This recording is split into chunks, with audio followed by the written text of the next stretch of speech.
Hello students, continuing with our chapter seeds, the structure and germination. So today we are going to conclude this chapter with our last slide that talks about the different types of germination. Okay. Now before we understand about the different types of germination, there are three different types of germination which you will have to know in this chapter. So before you all know the details about the types of germination, we again will have to think of the structure, that is the structure of the seed. Now this diagram I had already drawn in the past slides. It is just a zoomed out structure. Sorry, it couldn't fit completely, so I have just drawn it little out of the board. So yes, what is the main part in this diagram what I want to discuss.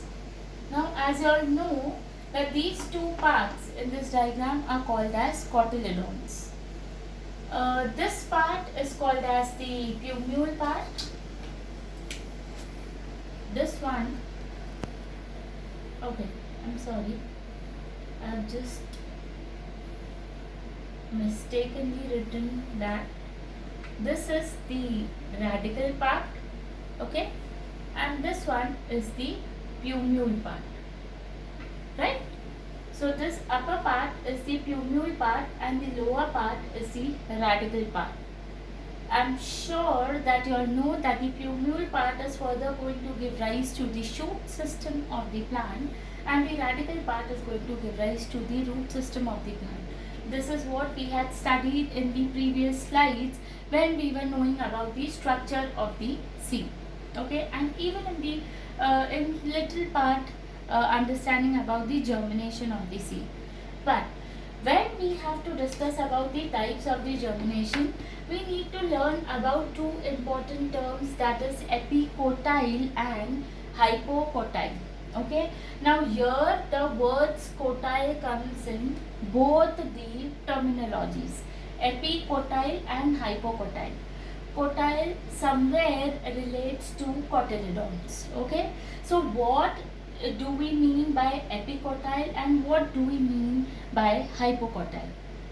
Epicotyle means the region of the axis between the point of attachment of cotyledons and the plumule.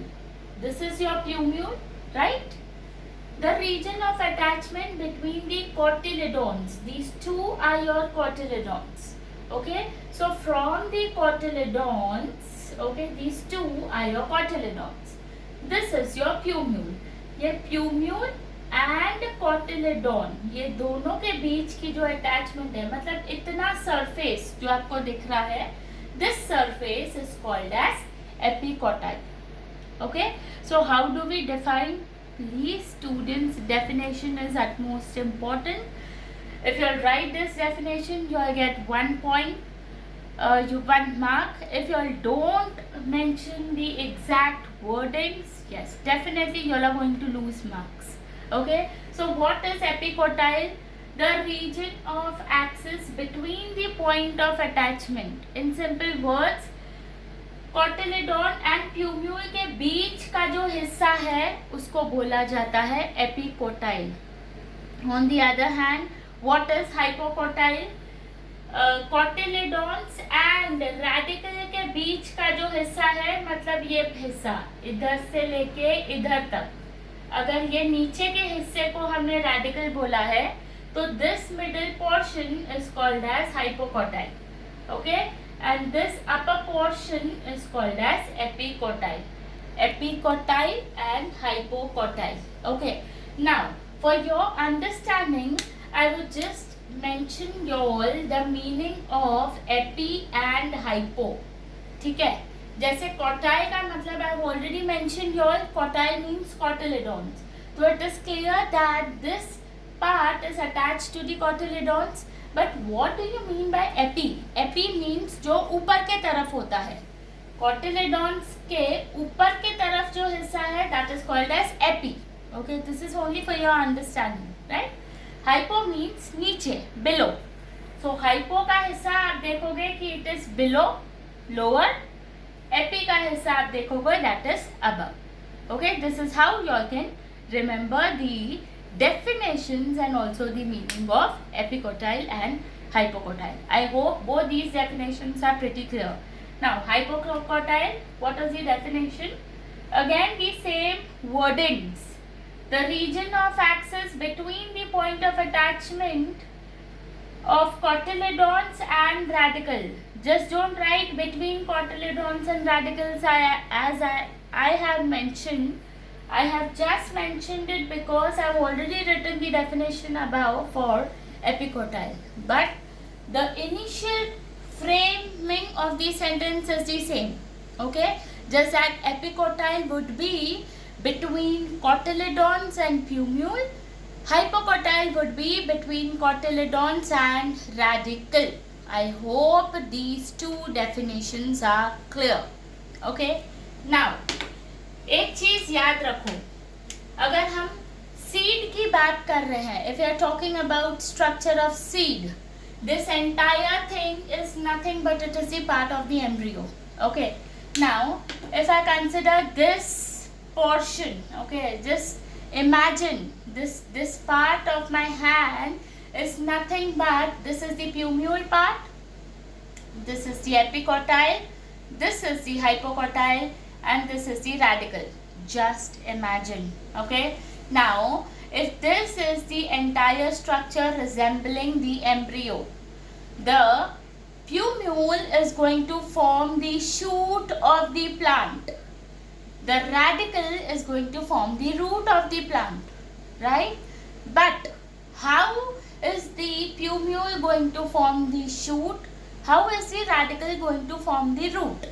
That depends on the elongation of either the epicotyle or the elongation of the hypocotyle.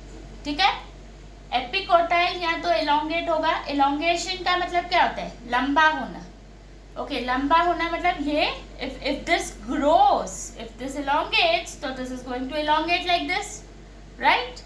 If this elongates, so it's going to pull the cotyledons also along with it. Okay, I am going to explain you all in depth, but try to understand either the epicotyle is going to elongate or the hypocotyle is going to elongate. All what I am trying to explain is both the parts are not going to elongate simultaneously. It's either the epicotyle that's going to elongate first or the hypocotyle that's going to elongate first. Both of them, that is both these parts are not going to elongate simultaneously. Okay, clear? Right? So, based on the two parts, the epicotyle and the hypocotyle, the germinations are classified into two types.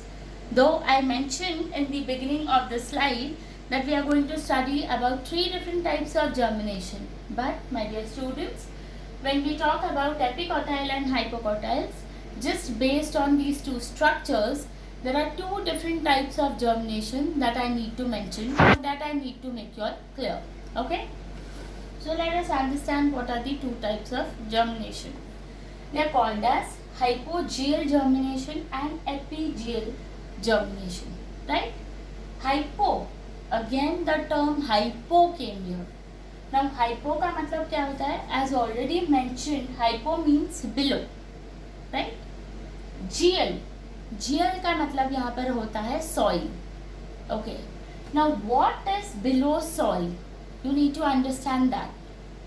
Hypogeal. When I say hypogeal, I said means below soil. But what is below soil? The cotyledons are yet below the surface of soil. Okay? The cotyledons are yet below the surface of soil. Please, when I am saying these statements, continuously keep looking on this at this diagram. Okay? Why? Because this is the embryo. The embryo is yet fixed to the cotyledons.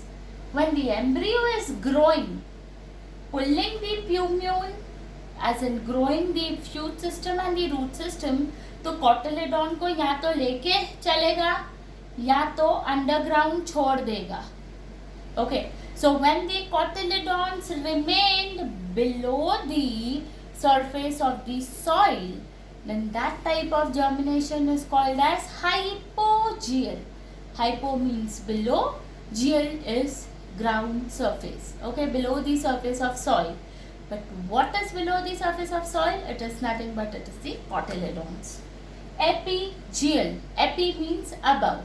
Above means above the surface of soil. But what is above the surface of soil? Here the cotyledons are above the surface of soil. Okay. Now, first try to understand the difference between these two types of germination. As said, hypogeal, the cotyledons remain below the surface of soil. That means they are underground. Epigeal, the cotyledons are raised above the surface of soil. They are pulled above the surface of the soil, or they are pushed above the surface of the soil. Second important point over here, what you all need to understand. In case of hypogeal germination, since the cotyledons are below the surface of the soil, it's only the epicotyle that elongates. तो मतलब जब इतना हिस्सा सिर्फ elongate होगा तो वो सिर्फ उसमें सिर्फ इतना दम होगा कि it can pull only the plumule part. समझ रहे हो? Understanding, if epicotyle is going to elongate, it would have only this much strength that it could pull only the plumule part above the surface of the soil. Okay, this happens in hypogeal germination. What happens in epigeal germination? The hypocotyle elongates. Now, when hypocotyle elongates, ये नीचे का हिस्सा है. Okay, that is epicotyle is here. Here is hypocotyle. So, when this elongates, ये पूरा का पूरा cotyledons को बाहर push करके above the surface of the soil निकाल देता है. Okay.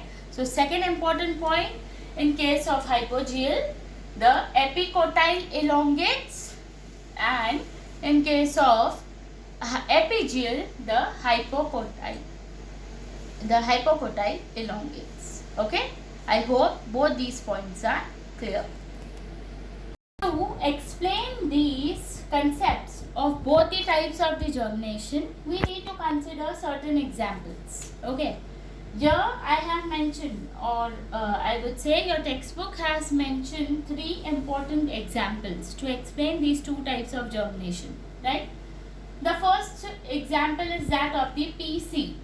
Okay, so pea seed example, where as I have just drawn the diagram, I'll just demonstrate it what's there in the diagram. The written part, please refer your textbook. Okay, I'll just explain you all what's there in the diagram.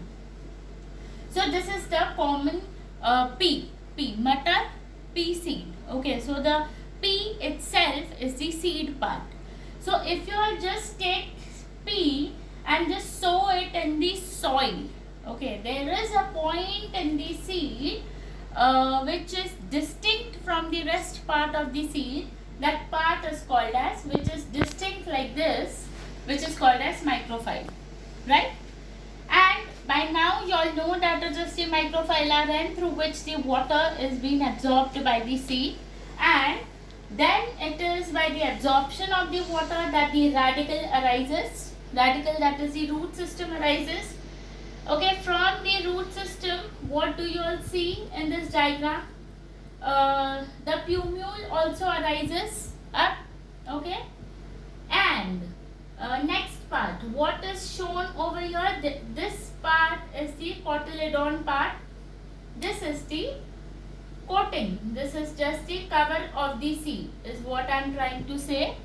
तो उसको तोड़ के, टेस्टा को तोड़ के radical arise हुआ है, plumule arise हुआ है, but what you all can see is the cotyledons are beneath the surface of the soil. In which type of germination? I just want you all to think. What did madam just explain? In which type of germination are the cotyledons below the surface of the soil. And what is elongating? This part would be the epicotyle. This part would be the hypocotyle. Okay, what part is elongating?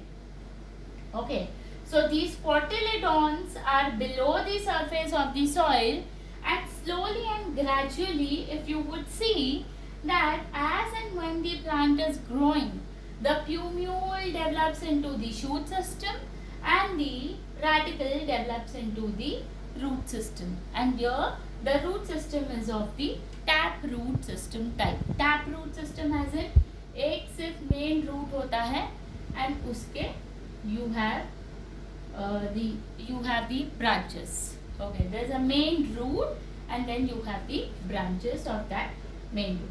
Okay, so what type of germination is this? There's a question mark over here and I have given a fill in the blank for you. Okay, dash type of a germination. A germination where the cotyledons are below the surface of the soil, right? A germination where the epicotyle is elongating, hypocotyle is not. Okay, no, that is actually not evident in the diagram that which part is elongating. Okay, so I would not mention that point, but at least one point where the cotyledons are beneath the surface of the soil. That clearly mentions that this type of germination is a hypogeal germination. Okay, so my dear students, if asked what type of germination does the pea seed show, so it is the type of the hypogeal germination. Okay, now second example what is mentioned is that of a bean seed. Okay, let us consider this example. Again, there is a microphylar end. Through the microphylar end, when the seed is sown deep inside the soil, not deep inside the soil, sorry, as already mentioned to you all, the seed should not be sown deep inside. Why? They do not get oxygen, and secondly, embryonic parts won't be able to cross the superficial above layers of the soil. Okay, so it should not be sown deep inside the soil, just superficially. When you keep the bean seed, what happens is the seed, the microphylar end absorbs the water. It would break the seed coat, that is the testa, and the moment seed coat starts breaking, what happens is the emergence of the radicle would be seen. Okay, this is the radicle. Now, here what are you seeing is ये जो इतना हिस्सा है ना, ये clearly दिख रहा है कि this is the epicotyle. Okay, and ये जो नीचे का हिस्सा है ना, this one is what? This is your hypocotyle. Okay, now I have made a line, a distinction line between the epicotyle and the hypocotyle. So the epicotyle has not elongated. You can clearly see it in the diagram. In this diagram, it is very evident that the epicotyle is nowhere elongated, but the hypocotyle is keeping on elongating. Try to understand. कोई चीज को अगर आप जड़ से उखाड़ते हो, जड़ means underground, beneath. Okay, so what happens is it pulls the entire thing and it comes above. This is what happens with the seed. When you pull it superficially, it will not have that strength that it could pull the cotyledons along with it. No. But if you pull it through the lower part, yes, definitely it's going to have that strength. That is, if you are going to pull it through the hypocotyle part, definitely it's going to take up the cotyledon part also, and it's going to push it above the surface of the soil, and it's going to show you which type of germination. Come on, think about it. Yes, definitely it's the second type of germination, that is epigeal germination. where you can clearly see that these two are what? These two are the cotyledons now seen above the surface of the soil. Also the elongated hypocotyle. Now in this diagram, the last picture, here the question to you all could be asked that which is the epicotyle part and which is the hypocotyle part. So that should be clear with you all that the upper part, अगर ये stem के भी part में पूछा गया आपको, please label the epicotyle and the hypocotyle part. So please don't mistaken and write the epicotyle below and the hypocotyle above. No, please don't make that mistake. Epi is always above, hypo is always below. Okay, clear?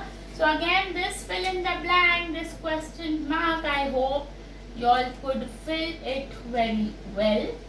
This type of germination is a example of epigeal germination. So the example of a bean seed would be included under the example of epigeal germination, right? So understanding the third example. Now these two were the example of the seeds. Now understanding the example of a grain, that is the maize grain. Now as we know that the structure of a grain is different from that of the seed, wherein the fruit wall and the seed coat, okay, seed coat, they both are fused together forming one single protective covering. I guess last to last slide we have very well understood about the structure of the maize grain also. We understood that it's been separated by the epithelial tissue. We had understood that the embryo part is having one cotyledon, that is called as scutellum. The root, the radical part is covered by coleorhiza. The plumule part is covered by coleoptile. Now why are these information important?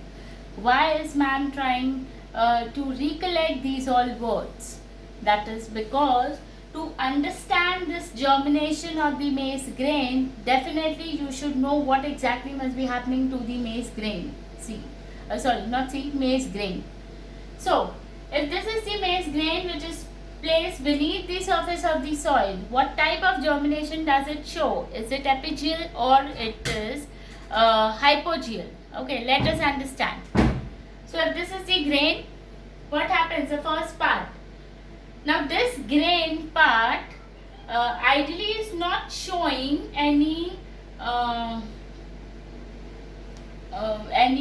cotyledon, two separate cotyledons. It's a monocot thing, and it's having only one cotyledon called as scutellum. Okay, so this maize grain first of all absorbs the water, and the moment it absorbs the water, what happens is the protective sheets of the radical, around the radical, that is coleorhiza, it burst opens. The moment it burst opens, the radical starts arising from down. Also the coleoptile, okay, that's the protective sheath around the plumule, even that burst opens, it breaks, and the plumule also starts arising from the topmost part. Okay, that's the initial step. So firstly, the seed starts absorbing water. That is the initial step that is generally seen in any kind of either seed or a grain. Okay. Now later on, it continues the process of germination. Okay. Now in this phase of germination, no doubt the endosperm and the cotyledons continuously keeps on providing the nourishment to the embryo, to the growing embryo. And in this phase of continuously giving the nourishment, you could see that the stem is growing upward, the shoot system is growing upward, and the root system is growing beneath, downward. Also, you would see that this dark highlighted structures are nothing but the cotyledons. Okay, so cotyledons could not grow up. They could not arise up. Somewhere the epicotyle or the hypocotyle, I would say the hypocotyle have not elongated. So the scutellum, that is the monocot, cotyledon, the cotyledon has been remained beneath the surface of the ground, beneath the surface of the soil, because of which it's only the shoot that arises upward and the root that grows downward. Okay, and the cotyledons remain beneath the surface of the soil. So, what type of germination would this be? It is clear that since the cotyledons have not grown above the surface of the soil, this type of germination would also be a hypogeal germination. Okay? So these are the three important examples which clearly explains about both the types of germination, the hypogeal and epigeal germination. Yes, after understanding the two different types of germination, that is epigeal and hypogeal germination, we need to understand the third type of germination, that is viviparous germination. Now, I hope you all know the two types of living organisms, the one which give birth by laying eggs, who are called as oviparous, and the one which directly give birth to their new ones, they are called as viviparous. I hope you all are aware of these two terms. What did I mention? Oviparous. Oviparous means the one who lay egg. Viviparous are the one which give direct birth to the newborn. We humans, we belong to the category of viviparous. Birds, they belong to the category of oviparous, where they lay eggs. Right? Now, why am I discussing about these two terminologies in the chapter related to plants? That means botany. Yeah. What does botany to do something with laying eggs or delivering or giving natural birth to a plant? Is it even possible? Yes. We are going to learn about the third type of germination, that is called as viviparous germination. Vivipary means delivering direct a new plant. Yes, what do I mean? I mean that the seed germinates. Germinates means it begins its growth right when it is inside the fruit. It's not yet come out of the fruit. Yet we have known that we eat the fruit. The seed is yet in its dormancy stage, maybe for a month, maybe for 2, maybe for years, and then it undergoes the process of germination. This is what we have studied, but this is a special type of germination where the seed is inside the fruit and it begins its process of growth. The moment it begins its process of growth, that is called as it begins germinating inside the fruit when the fruit is yet attached to the plant. The fruit has not even fallen from the plant. The fruit is still attached to the parent plant. It begins its process of germination. That means you can literally see the hypocotyle, the epicotyle. I would want you all to please open your textbook to see the diagram, as there was no space, so I couldn't draw the structure. But yes, I have kept my textbook besides me so that I could just show you all these structures simultaneously. So this is the diagram which I want you all to just focus on when I'm teaching you all viviparous germination. So here you all can see that this is the plant, and it's on the structure of the plant you can see the fruit. Inside the fruit the seed begins its growth. The radicle starts arising, the epicotyle, hypocotyle all starts elongating. The moment the radicle is growing, elongating, and after the germination is completed, the plant drops the seedling. The fruit detaches, the plant drops the seedling on the floor, floor as in on the soil, and the moment it drops it on the soil, the radicle directly enters into the soil, and from there it emerges and starts the growth of the new plant. Now, where do you see such types of plant? The common mangroves. Okay, these are the examples of the plants which show such type of germination called as viviparous germination, where you see that the plant is giving rise, it's giving birth to the new plant when it is still attached to the parent plant. Okay, so this is the third type of germination. There are few examples, like for example rhizophora, which are mentioned in the example of the mangrove plants. Please students be very specific and very clear about the spellings when you all write it down. Maybe write and practice them once, twice, so that you all don't make mistakes in writing the spellings, right? So this was about the third type of germination which you all had to know in this chapter. Now the last part of the chapter talks about seedling. See, I've just mentioned the name of it. Nothing major which you all have to know. I'll just explain you all about seedling. Now the moment the process of germination stops, when germination stops, the process of growth of the plant begins. Plant, there's a difference. When I talk about seed, I need to talk about germination. But when I talk about plant, I need to talk about growth. Okay? So when it is seed, you talk about germination. But when the seed has done its process of germination, and when would you say that the seed is germinated? जब प्यूम्यूल का shoot system बन गया, जब radical का root system बन गया, बस there the germination stops. Now you cannot keep saying that the plant is yet germinating. No, you need to give a stop to that term germination, and you need to say now the plant is converted into now the seed is converted into a seedling.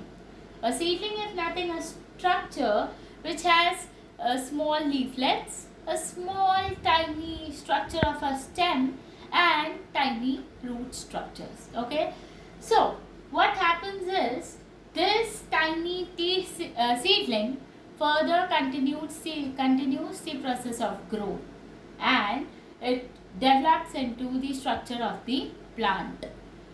The moment it forms the plant, how it undergoes the process of the growth, the root system which forms, it starts absorbing the water and minerals and keeps on transporting up. I hope you all remember that we have already done the chapter tissues. Okay, so there are two tissues, xylem and phloem. So xylem helps in the transportation of this water and minerals. All the water and minerals are transported to the plant body. The plant body utilizes it for the process of photosynthesis, with which the plant manufactures its own food, prepares its own food, and then grows, undergoes cell division, undergoes cell growth.